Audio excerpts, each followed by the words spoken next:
Halo, selamat pagi semua. Apa kabar? Terima kasih untuk teman-teman yang selalu mendukung saya.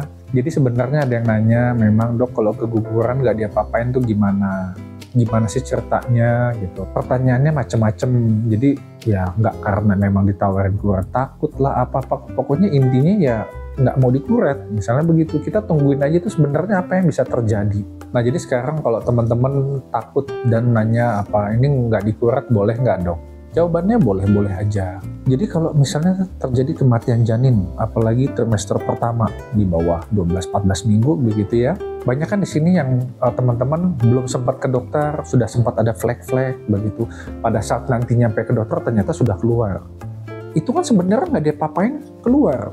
Apabila terjadi janinnya meninggal kan. Yang sering ditanyakan itu apabila belum ada flag-flag, lalu dicek, ternyata detak jantungnya sudah tidak ada.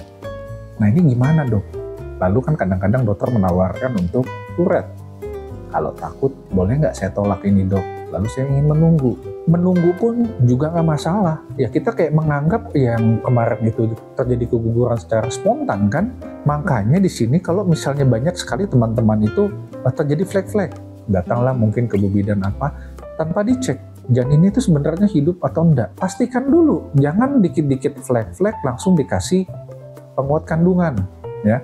Ya kalau memang ternyata janinnya udah nggak ada, buat apa kita keluarin begitu banyak uang yang janinnya itu udah nggak ada kan begitu. Nah lalu kalau misalnya sudah dalam proses pengeluaran ini ya dalam waktu seminggu 2 minggu biasanya akan terjadi proses pengeluaran.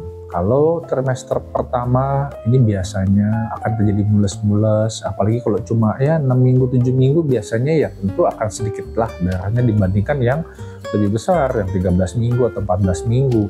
Di sini kalau di bawah 10, 12 minggu, 14 minggu kemungkinan besar itu bisa keluar dengan semuanya karena sebenarnya belum terlalu nempel. Kalau memang terjadi kurang pada saat itu, tanda-tandanya apa? Biasanya masih ada pendarahan. Dok, saya sudah keluar nih jaringannya, tapi misalnya nggak lengkap, masih berdarah. Sudah keluar semua, oh dok kelihatan ini semuanya gitu, tetapi ternyata dalamannya mungkin sisa-sisa plasenta yang bakal plasenta itu masih belum keluar semuanya, masih ada pendarahan.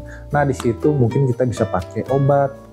Kalau memang ternyata obat itu masih gagal, oh kok pakai obat ini masih ada pendarahan ya dok ya, apalagi banyak, barulah memang itu kuret bisa dipikirkan. Nah jadi kurang lebih tuh kayak begitu gambarannya. Kematian janin, ke janinnya mau ditunggu aja ya boleh. Nah tentu awalnya flag dan perlu diingat mules loh ini. Jadi sama kayak haid biasa ya tentunya karena di sini ada isinya yang diperes itu pasti akan lebih kencang. Jadi sakit itu akan lebih terasa. Sampai nanti keluar dilihat lagi evaluasinya. Keluar semua, setengah, masih sisa atau sudah bersih. Kalau memang masih sisa sedikit, pendarahannya aman-aman aja, tambahkan obat. Tapi kan lain cerita kalau memang pendarahannya banyak. Kalau pendarahannya banyak, janinnya belum keluar. Ya rasanya ya ini harus segera dilakukan kuret. Kalau kuret itu ya intinya emergensi. Ya kita harus menyelamatkan nyawa ibu. Daripada berdarah dulu janin belum keluar, ya nanti lama-lama anemia. Beli darah mahal loh. Satu kantong mungkin 500 ribuan kan. Gimana kalau misalnya keluarnya sampai 1 liter gitu kan, susah.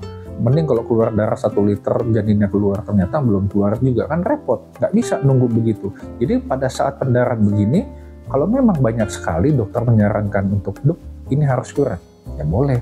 Tetapi kalau misalnya hemodinamiknya ibu tenang-tenang aja, santai, tensi bagus, nadi bagus, pendarahannya pas setelah keluar semuanya juga pendarahannya langsung hilangnya, memang ada, pasti ada dong ya, dikit-dikit namanya kita lahiran tapi yang versi mini begitu kan, yang mini ya pasti ada keluar pendarahan dikit-dikit tapi terkontrol, selama itu aman-aman saja, hemodinamik stabil, tidak masalah, kita menunggu.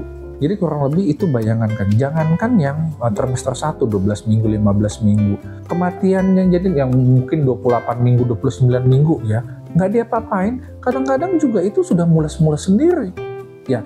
Lain cerita dengan sekarang kan kita ngecek USG duluan, jadi kita bisa tahu lebih awal. Kalau dulu kan misalnya jarang ada USG, jarang ada apa ya, susah kita ngeceknya. Tapi kalau sekarang tuh biasanya deteksi dini tuh bisa lebih cepat.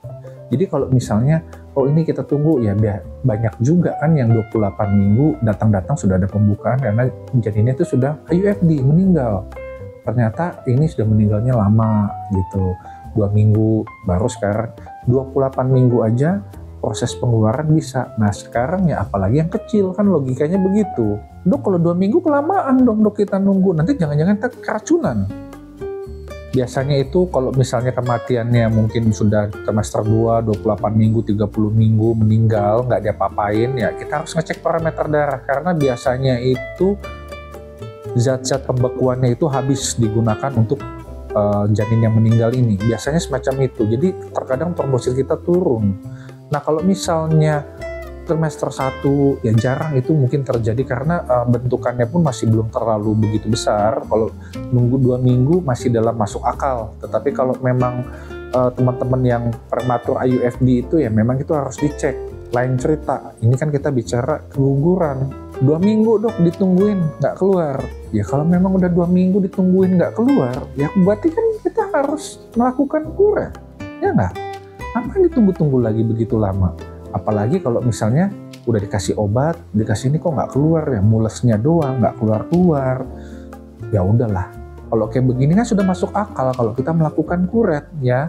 Nah jadi pada intinya kalau misalnya kita tidak melakukan kuret, kita tungguin aja, bermasalah nggak? Jawabannya nggak masalah selama hemodinamik ibunya itu stabil, bagus-bagus aja, tidak ada pendarahan, tidak ada kondisi yang mengancam jiwa. Ya karena kuret itu ya harus dilakukan kalau ibunya terancam, apalagi pendarahan yang banyak. Semoga jelas. Akhir kata saya Dr. Revena, saya mengucapkan terima kasih.